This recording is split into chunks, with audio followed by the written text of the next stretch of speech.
Daniel chapter 5 verses 30 to 31. King Belshazzar was a Babylonian king. He is known for his infamous feast at a banquet, where he hosted his nobles. According to the Bible, King Belshazzar of Babylon angered God by defiling the sacred vessels from the temple in Jerusalem. During a lavish feast, Belshazzar ordered the vessels to be brought out so that he and his guests could drink from them. Belshazzar used the sacred vessels that were taken from the temple in Jerusalem by his predecessor, Nebuchadnezzar, and his guests drank wine from them while praising the gods. This act of disrespect and blasphemy provoked God's wrath, and that very night, the mysterious hand of God appeared and wrote a message on the wall of the palace. The phrase, Mene, Tekel, Upharsin, caused great confusion and fear among the guests.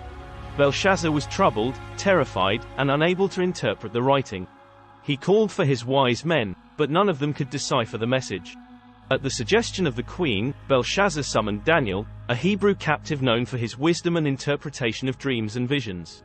The Babylonians, led by King Nebuchadnezzar, conquered Judah and took many captives, including Daniel, to Babylon. Daniel and his companions were selected from among the captives to serve in the royal court of Babylon.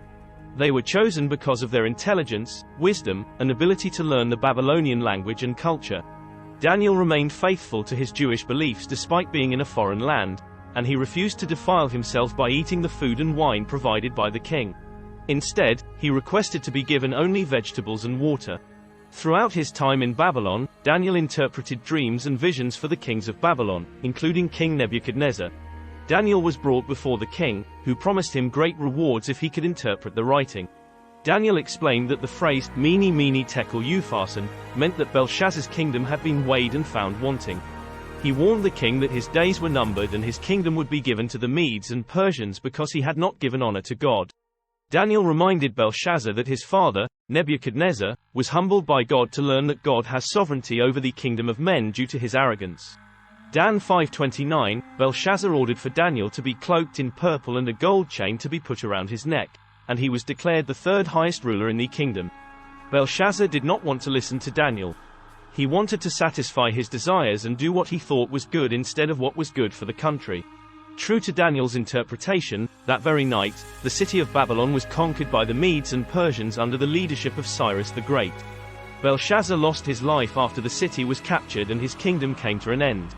Belshazzar's arrogance and pride led him to disregard the warnings and wisdom of others. His extravagant display of wealth and indulgence during a time of crisis showed his lack of humility and wisdom. This ultimately led to his downfall when the Persians conquered Babylon. Belshazzar failed to learn from the mistakes of his predecessors, particularly King Nebuchadnezzar. Despite witnessing Nebuchadnezzar's humbling experience and subsequent repentance, Belshazzar did not change his ways. Ignoring history can lead to repeating the same mistakes and facing the same consequences. By disrespecting sacred vessels from the Temple of Jerusalem and using them for his pleasure, he invoked divine judgment. True power and influence come from qualities such as wisdom, humility, and compassion, rather than material possessions or titles.